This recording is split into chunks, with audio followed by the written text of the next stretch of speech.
Well, I guess we'll get started.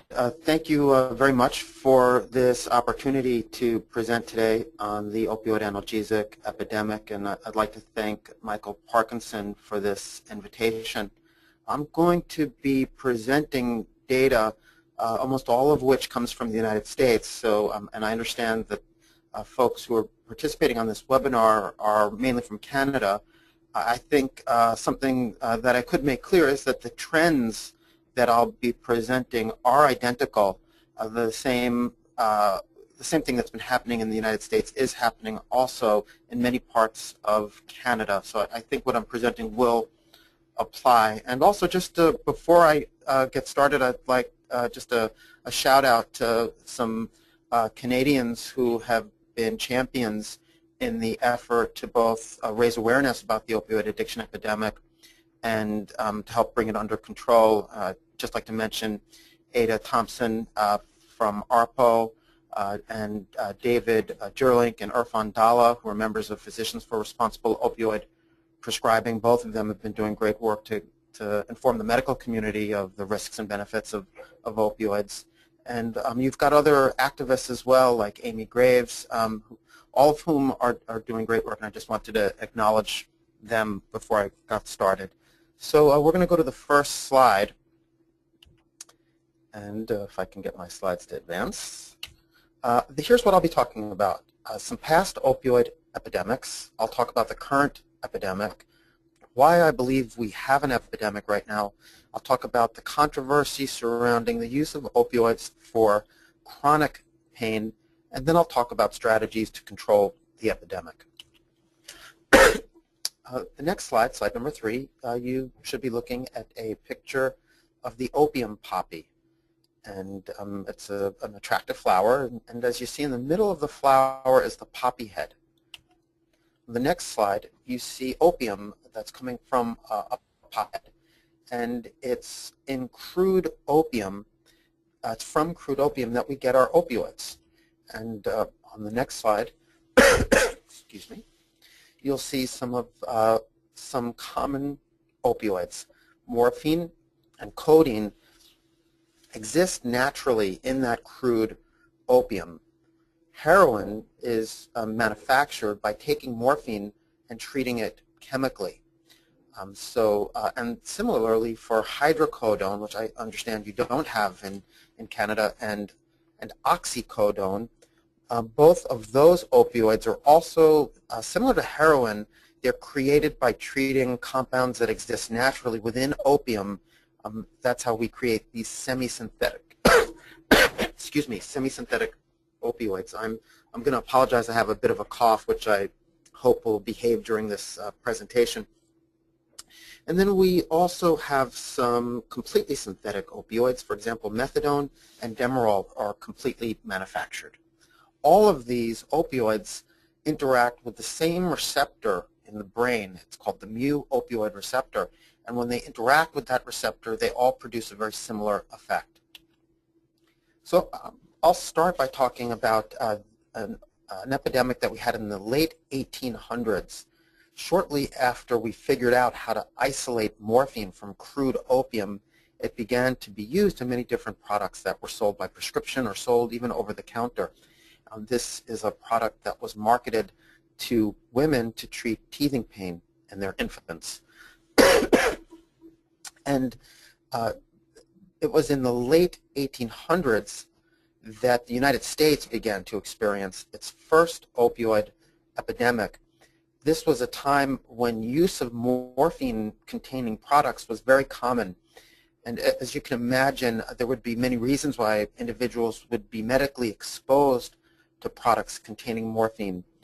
Morphine is an effective treatment for diarrhea, and as you might imagine, in the 1800s, diarrhea would have been very common at a time when there was poor sanitation, when the drinking water was often contaminated. Cough was very common in the 1800s because of tuberculosis.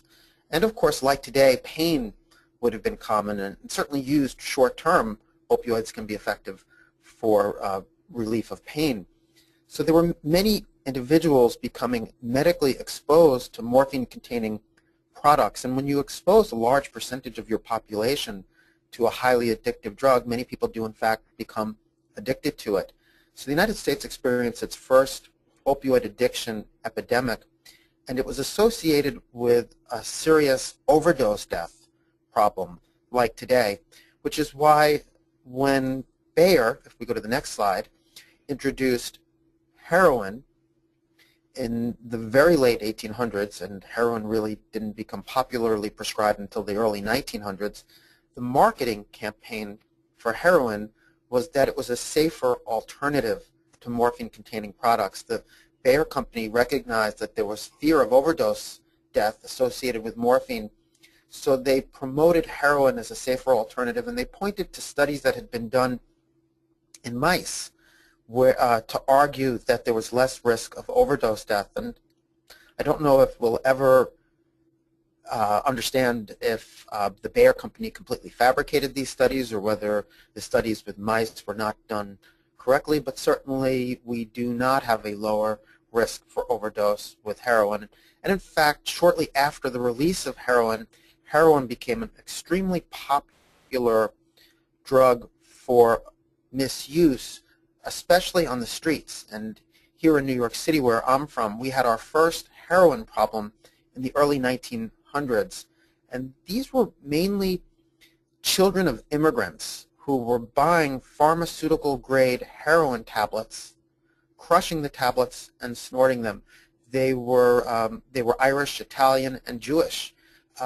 And if you think about the history here, the fact that you had the manufacturer of an opioid introduce a new opioid as a safer alternative to existing opioid products, and then shortly after the release you have many people, young adults, crushing and snorting the tablets.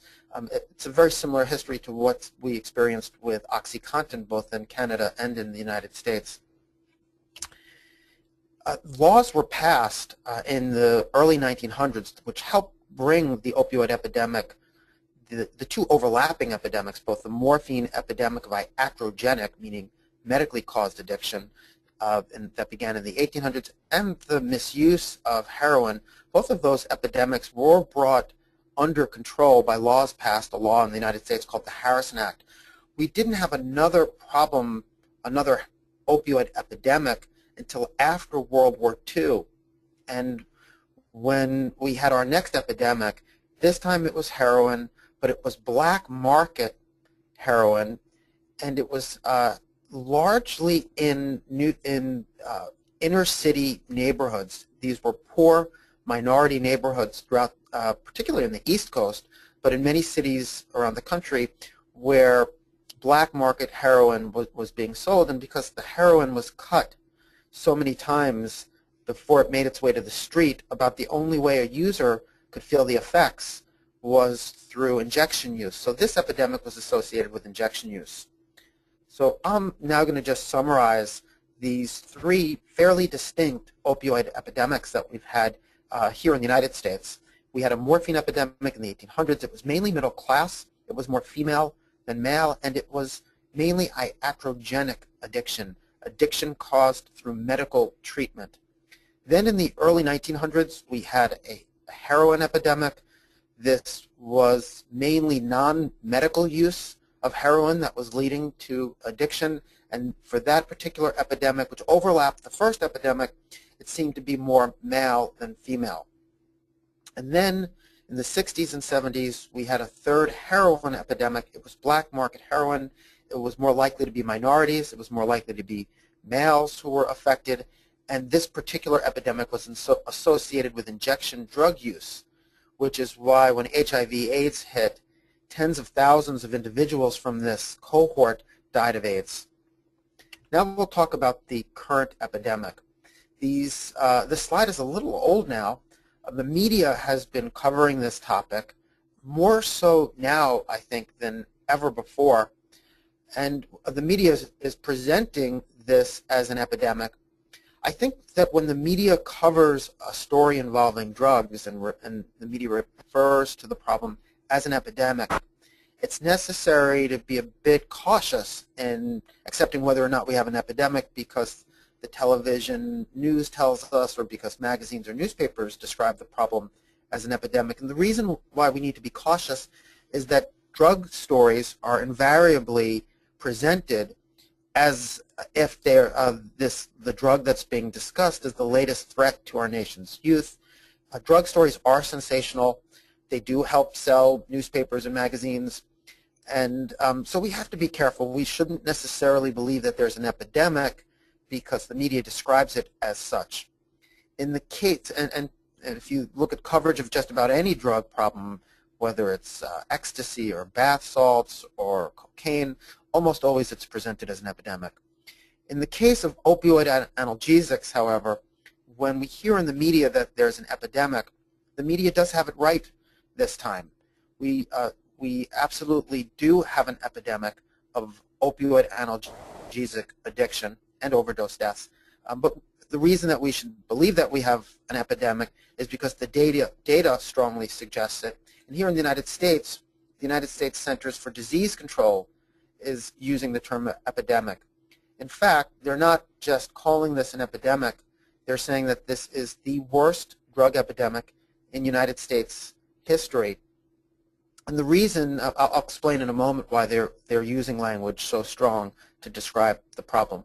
I'll also point out that the CDC in the U.S. here has been criticized by industry-sponsored pain organizations that have accused the CDC of engaging in hyperbole, of exaggeration, of misrepresenting data, and they've claimed that these actions by the CDC will threaten access by pain patients to opioids. And so they've been highly critical of the CDC, to which the CDC has responded, we don't use the word epidemic lightly, and that the U.S. certainly is experiencing an epidemic. So I'll just show you a few pieces of data. There are many different sources of data that could make clear that we do have an epidemic. I'll just show you a few. What we're looking at here on this slide would be rates of visits to emergency rooms for excuse me, for non-medical use of opioid analgesics.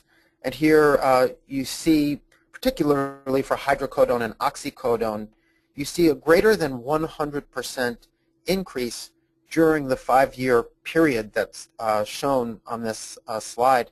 I think if we were able to get data going back to the beginning of the epidemic, and I would argue that the epidemic begins around 1996, 1997, I think you'd see an even more striking slide. Go to the next slide. This is data coming from Florida, and what we're looking at are the rates of infants born with what we call neonatal abstinence syndrome. These are infants born dependent on opioids because their mothers were opioid dependent. These are infants who often wind up with a prolonged hospital stay after birth. They're often in the hospital for up to 30 days or longer. They're born with a great deal of discomfort. There's a very distinctive cry. They tend to have medical problems as well as behavioral problems as they develop. And these are infants that usually require an opioid taper at the beginning of life. If you go to the next slide, this is data that's coming from the state of Tennessee. The Appalachian states in the U.S. were states that were hit earlier than other parts of the country. We're seeing data like this coming in from just about every part of the country, but it was in Appalachia where we began seeing a problem earlier.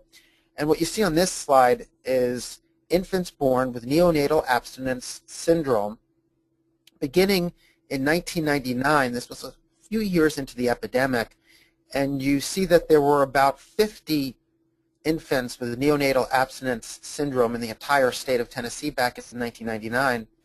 By 2010, there were more than 500 infants in the state with neonatal abstinence syndrome.